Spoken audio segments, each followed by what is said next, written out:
There's a certain kind of peace you can only find at 200 feet. Up there, the world shrinks. The crabgrass patches in your lawn blur into a uniform green carpet. The slightly crooked fence post you've been meaning to fix looks charmingly rustic instead of just lazy. It's like being God, but with a mortgage and a crippling addiction to buying tiny carbon fiber propellers on Amazon. My drone, which I'd affectionately named the Wasp, was humming contentedly, hovering in a perfect GPS-locked position above my prize-winning petunias. I say prize-winning, but the only prize they'd ever won was my own silent admiration. Through my FPV goggles, the world was a vibrant, fish-eyed panorama. I saw my little suburban kingdom, my slightly faded deck, the aging garden shed where spiders went to live out their golden years, and the neat square of my backyard, bordered on 3 sides by the identical neat squares of my neighbors. It was my sanctuary. I nudged the throttle forward, and the Wasp dipped its nose, gliding smoothly towards the back of the yard. I was practicing a slow, cinematic reveal of the bird bath, a shot so artistically pointless it was magnificent. The hum was a gentle, reassuring thrum in my ears, the sound of a perfectly balanced machine doing exactly what it was built to do. It was a beautiful Saturday afternoon. The sun was out, a gentle breeze was blowing, and for a moment all was right with the world. And then a new sound intruded, a sound far more grating and disruptive than 1,000 tiny propellers. "You! I see you!" The voice cut through the air like a rusty saw. I sighed, the tranquil bubble of my zen-like state popping instantly. I pulled my goggles up onto my forehead, the real world snapping back into focus. There, at the edge of her property line, stood Carol Peterson. She was a woman who seemed to be permanently wound 3 turns too tight, dressed in a powder blue tracksuit that screamed, "I have time to make your life difficult."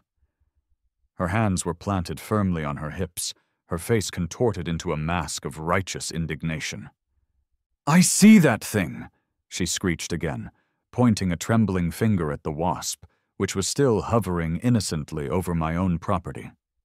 "You are spying on me. This is a blatant invasion of my privacy." I feathered the controls, bringing the Wasp in for a gentle landing on the grass beside me before cutting the motors. The sudden silence felt profound. I walked calmly towards the imaginary line that separated my yard from hers, a DMZ in the endless suburban Cold War. "Hi, Carol," I said, mustering my most neighborly smile. It felt like stretching a cold muscle. "It's a drone, not a spy satellite. The camera's pointing down at my garden shed. Honestly, I can show you the footage if you'd like. It's mostly just rust and spiders." "I don't care what it's pointing at," she snapped. "It's buzzing. It's a menace. It's upsetting my cat, Bartholomew, and I'm quite sure it's illegal." Bartholomew, a creature of such immense fluff and laziness that a passing tectonic plate would barely register as a mild inconvenience, was currently sunning himself on her porch without a care in the world. He looked about as upset as a coma patient. I took a deep, calming breath, channeling my inner customer service representative. "Well, I can assure you it's perfectly legal. I'm an FAA-registered pilot. I'm flying below 400 feet, and as you can see, I'm well within my own property lines. I never fly over anyone else's yard. It's just a hobby." "A hobby?" she scoffed, as if I'd just confessed to competitive puppy juggling. "It's a public nuisance. People are trying to enjoy their Saturday in peace." She gestured wildly at the empty street.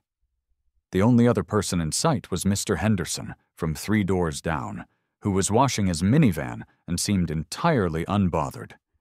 He gave me a little wave. I waved back. Carol's eyes narrowed. "I will be reporting this to the Homeowners Association. You can count on that. We have rules, you know." She spun on her heel and stomped back toward her house, a walking, talking thundercloud of suburban rage. I watched her go, the smile finally dropping from my face. I looked down at my drone, its sleek black frame gleaming in the sun. It was a marvel of technology, a tool for creativity and fun, and to her, it was a weapon of mass annoyance. I picked it up and headed back inside, the pleasant afternoon now thoroughly soured. Later that evening, the email arrived.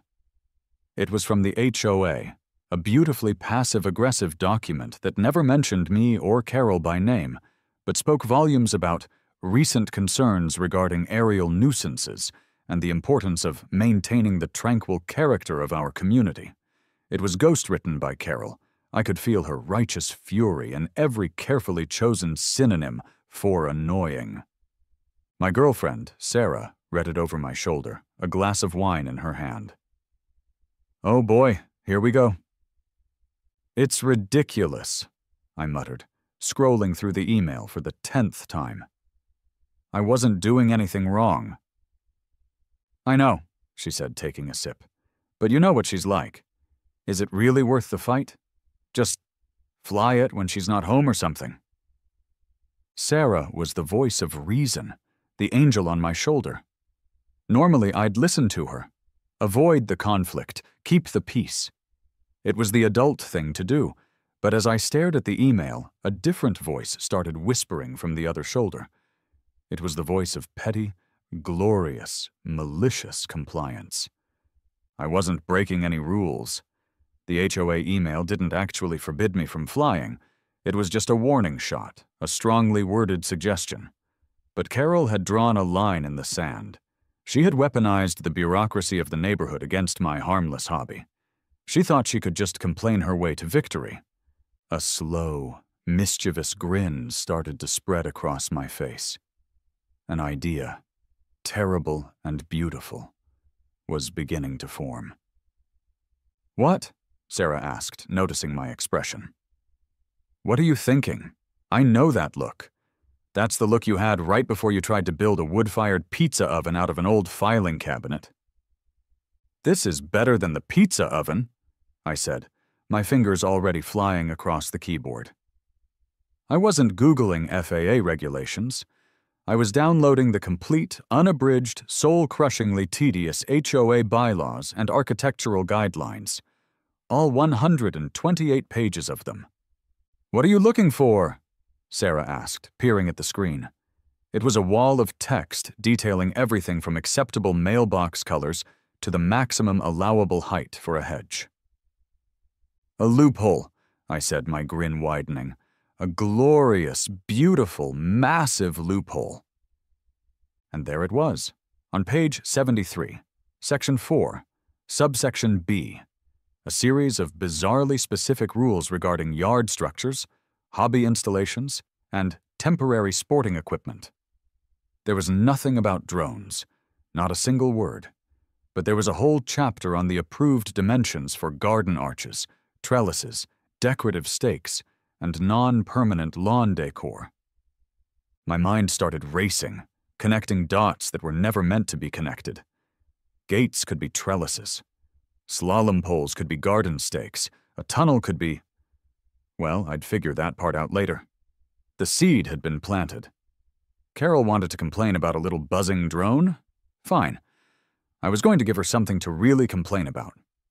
I opened a new browser tab and, with a feeling of profound and deeply satisfying spite, I typed in the search bar, "Professional Drone Racing Obstacle Course Blueprints." The next week was a blur of caffeine-fueled research and maniacal design.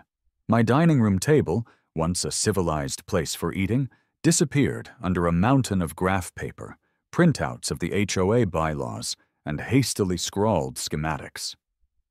I was like a mad scientist, except instead of trying to reanimate the dead, I was trying to figure out if a racing gate made of PVC and pool noodles could legally be classified as a climbing structure for flowering clematis. According to page 81 of the guidelines, it absolutely could, provided it didn't exceed 10 feet in height and was neutral in color. Mine would be beige, aggressively beige. Sarah watched my descent into madness with a mixture of amusement and alarm. "You've highlighted this entire section on allowable materials for compost bins," she said one evening, picking up a dog-eared copy of the bylaws. "That's for the tunnel," I explained, not looking up from my laptop where I was comparing the tensile strength of different types of plastic netting.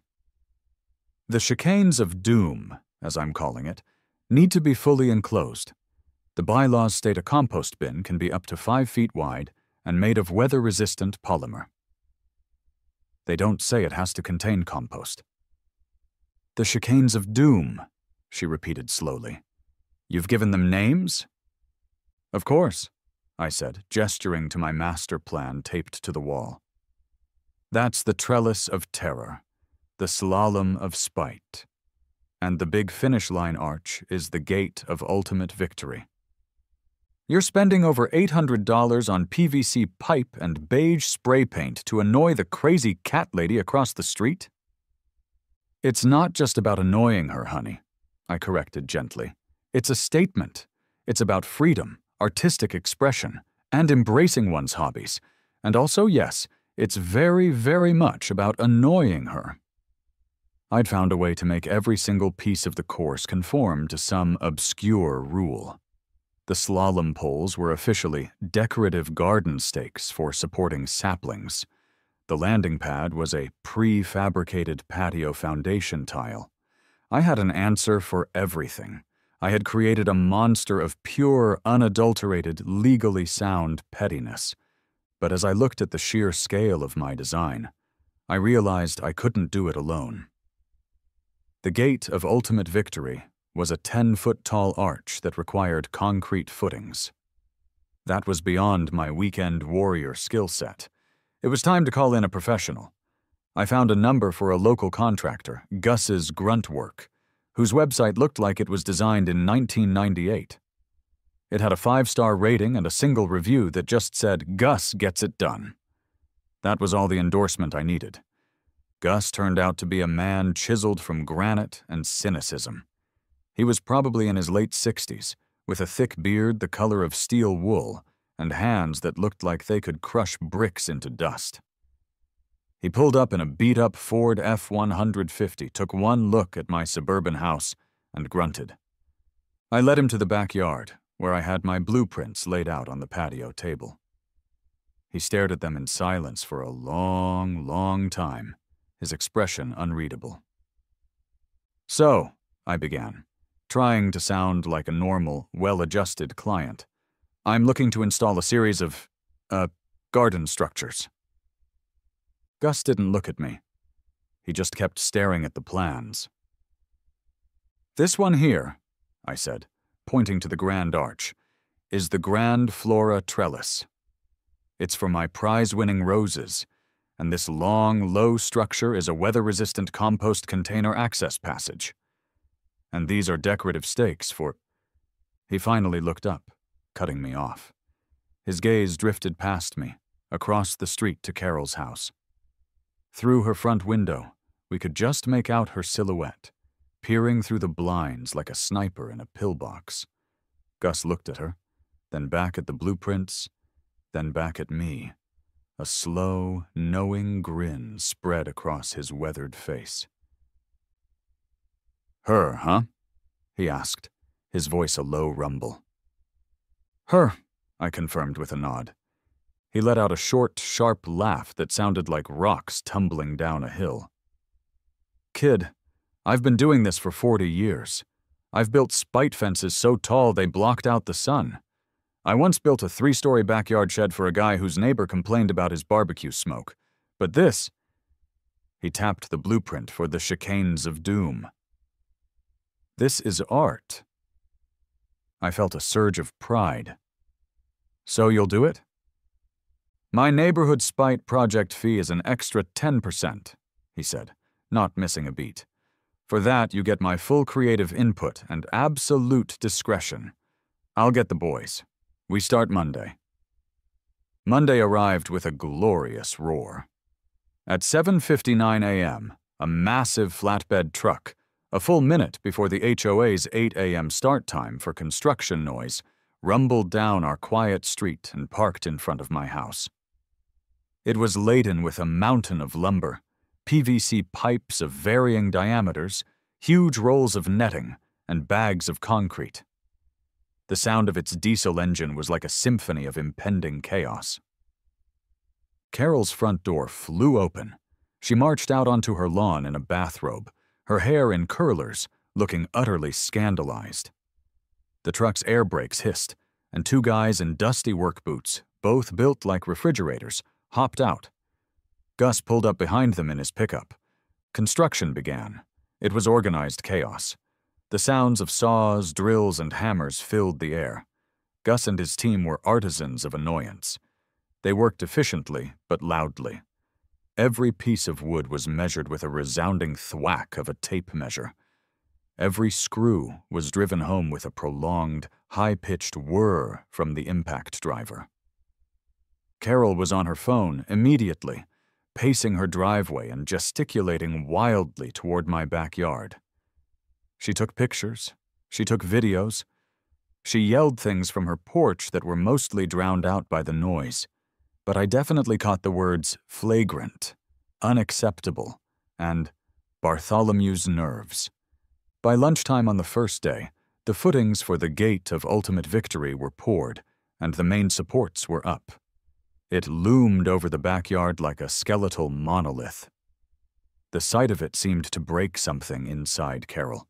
Around 2 p.m., a nervous-looking man in a golf shirt with an embroidered Oakwood Estates HOA logo showed up at my door.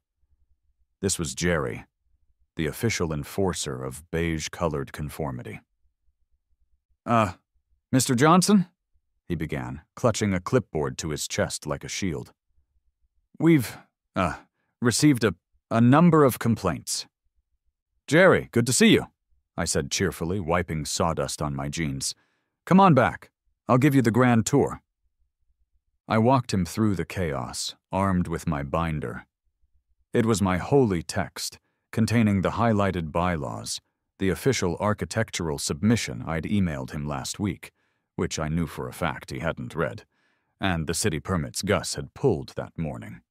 "As you can see," I said, pointing at the towering arch, "this is the Grand Flora Trellis, Model 4B from my approved submission. 10 feet tall, exactly as permitted. The wood is a neutral cedar tone, compliant with Section 9. I slapped one of the posts. "Solid as a rock. My roses are going to love it." Jerry just stared at it, his mouth slightly agape.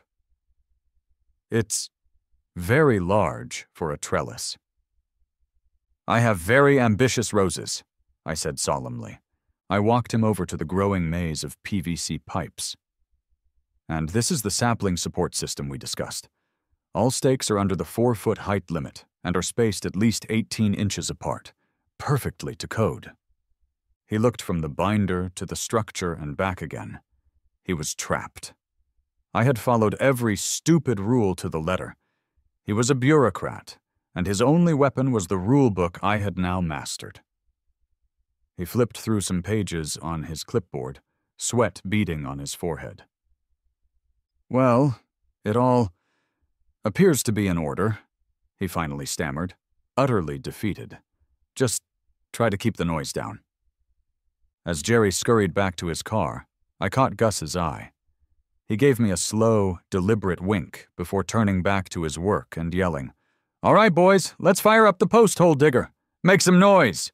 By the end of the week, the course was no longer a collection of parts, but a cohesive, glorious whole.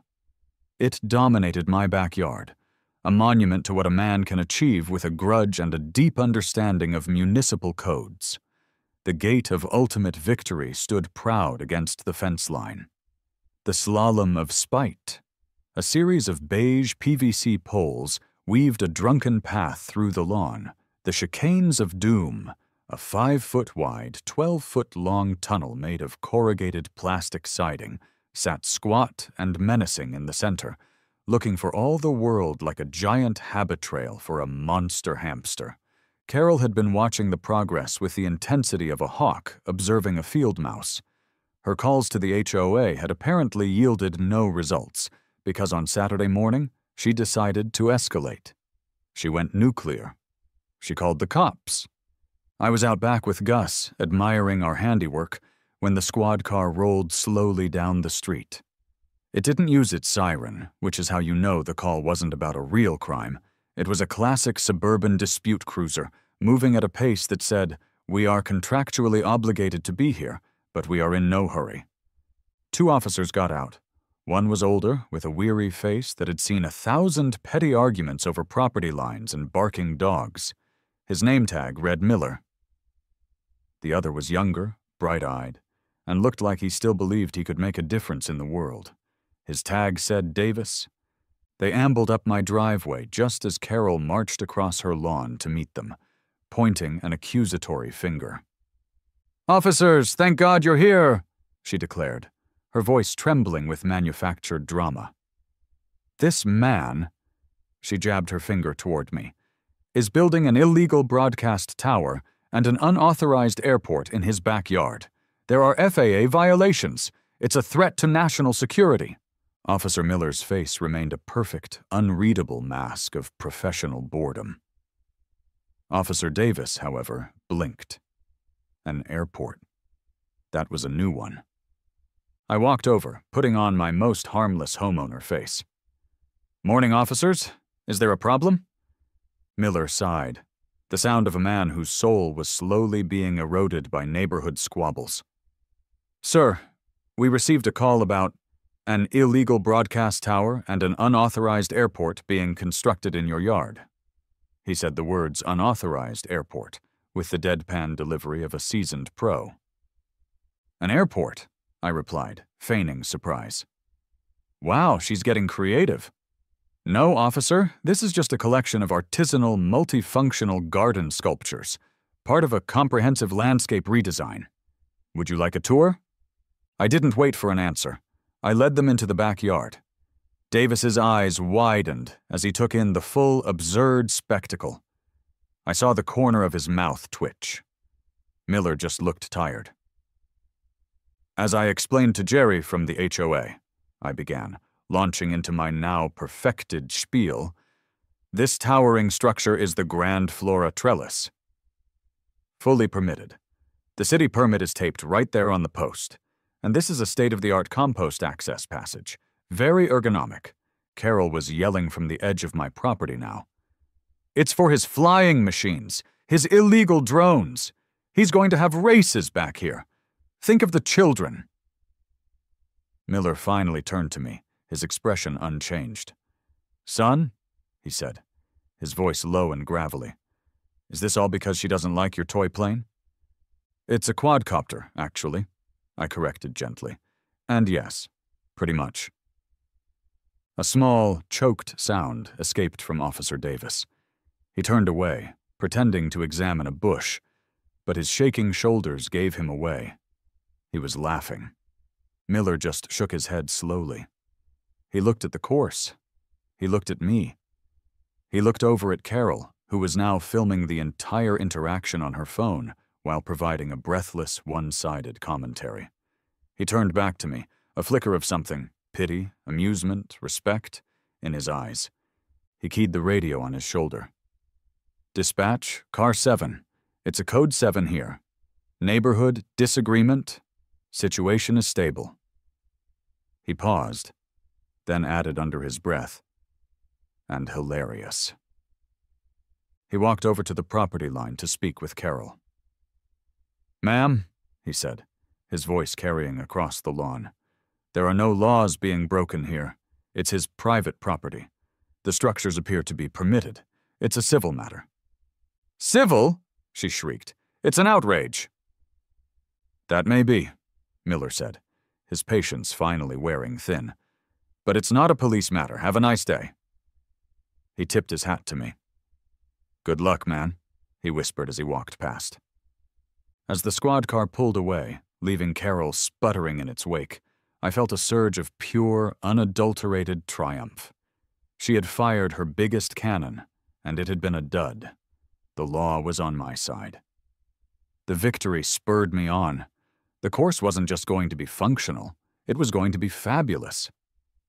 That afternoon, I made a trip to an electronics store and came back with 300 feet of weatherproof RGB LED light strips.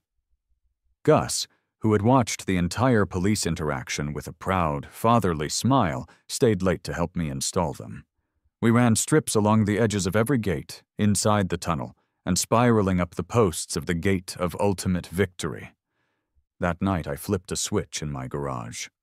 The entire backyard exploded in a cascade of programmable color.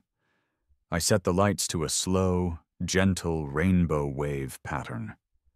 It was breathtaking. It was also, from across the street, probably the single most annoying thing a neighbor could possibly do without making a sound. My masterpiece was nearly complete.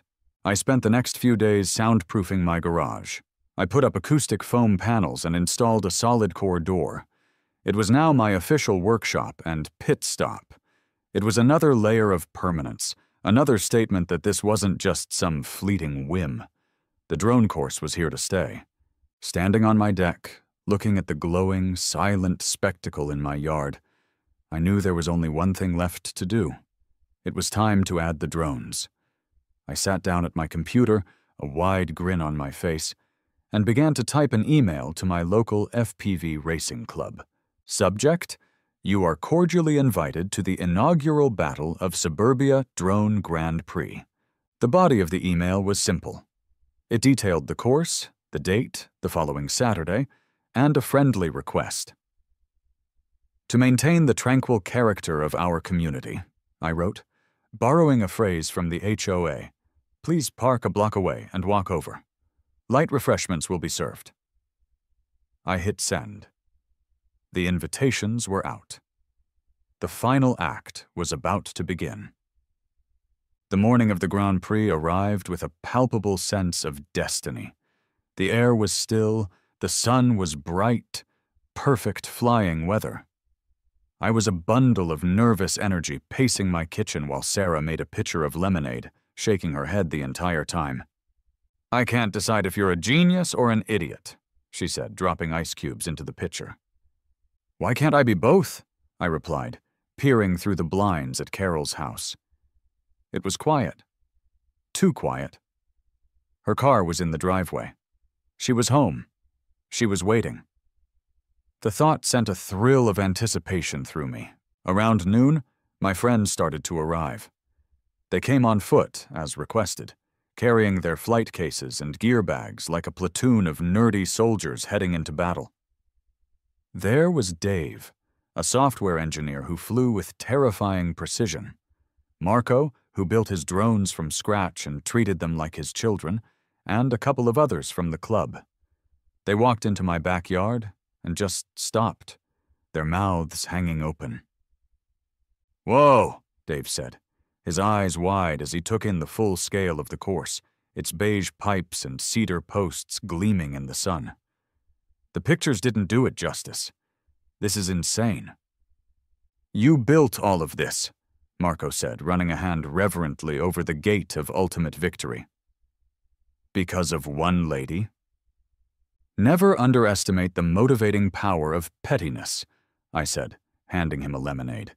It's the most sustainable energy source on the planet. We spent the next hour setting up.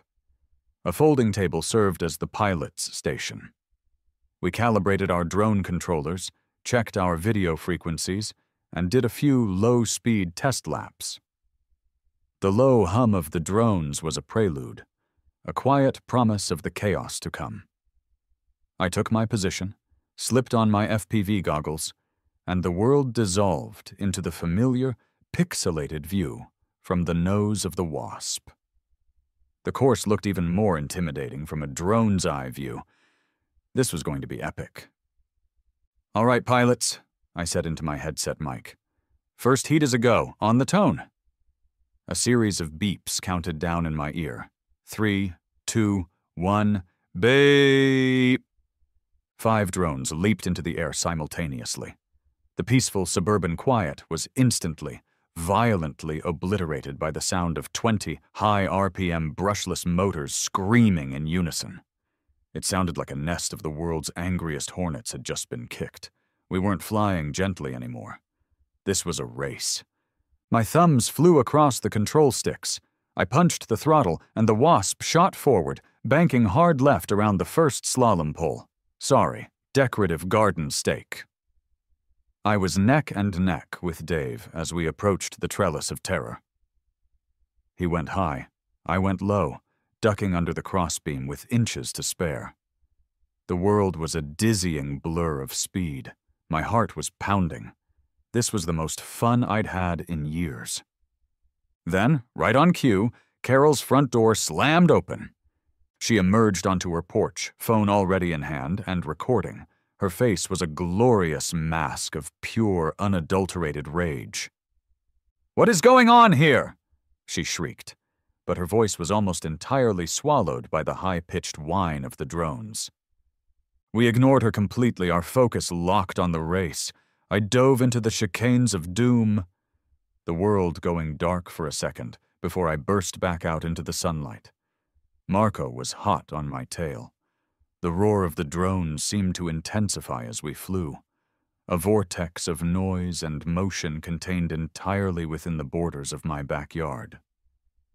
Carol's meltdown was a sight to behold. It was performance art. She was stomping on her lawn, pointing her phone at us, then at the sky, then at her own house, as if to document the psychic vibrations shaking its foundation. Her monologue, delivered at full volume, was a frantic stream of consciousness rant that we could only catch in snippets between passes. Flagrant disregard, noise pollution, my property values, endangering children. There were still no children present. Attracting the wrong element. The wrong element was currently trying to execute a perfect hairpin turn without plowing into my prize-winning petunias. I pulled it off, taking the lead from Marco as we headed for the final gate. The finish line, the gate of ultimate victory, loomed ahead. I pushed the throttle to its limit, the Wasp screaming through the air, and shot through the archway a split second before Dave. I had won the first heat. As I landed my drone, the sudden relative silence was filled by the sound of approaching sirens. I pulled off my goggles and grinned. She'd actually done it. She'd called in the cavalry. An HOA car, a little white sedan driven by the perpetually stressed-out Jerry, pulled up first. And right behind him, the familiar squad car. This time, Officer Miller got out alone. He didn't look angry. He didn't look surprised. He just looked resigned. Like a man who had accepted his fate was to be the official referee for our suburban blood feud. He got out of his car, slowly crossed his arms, and just watched the spectacle. My friends were already launching the second heat. The roar began anew. Carol, seeing her authorities had arrived, marched up to them, her phone still recording. "Are you going to do something?" she demanded, pointing at my yard as if a UFO had just landed in it. Jerry, the HOA guy, was wringing his hands, looking at the chaos with sheer panic in his eyes. "Well, Carol, I've reviewed the bylaws again, and I even called our legal counsel," he stammered, loud enough for me to hear. "Technically, the sporting event is taking place on temporary equipment, and there's nothing in the rules that prohibits—" Miller cut him off, his voice calm and firm. "Ma'am," he said, addressing Carol, "it's 2:30 on a Saturday afternoon. They aren't breaking any noise ordinances. It's his property. My hands are tied." Carol stared at them, her mouth opening and closing like a fish. She had used up all her ammunition. She had appealed to every authority she could think of, and she had lost. She was defeated not by shouting or by anger, but by the very bureaucracy she held so dear. Her face turned a shade of red I had previously only seen in cartoons, and with a final, strangled shriek of frustration, she spun around and stormed back into her house, slamming the door so hard I thought her windows might shatter. The race ended a little while later. My friends, buzzing with adrenaline, helped me clean up. They were all laughing, slapping me on the back, and calling me a legend. Marco was already sketching out plans for his own backyard course. "That was the most intense race I've ever been in," Dave said, packing his drone away. "Not because of the track, but because I was half expecting that lady to come out with a shotgun." "Next time we'll make it a full-season league," I joked. "The Oakwood Estates Drone Racing Championship. We can get a tiny trophy." As they packed up and began to walk back to their cars, Officer Miller strolled over to me. He had been sitting in his car, just watching, until everyone had left. "Well, son," he said, pushing his hat back on his head, "that was quite the production." "Just some friends enjoying a hobby, officer," I said with a straight face.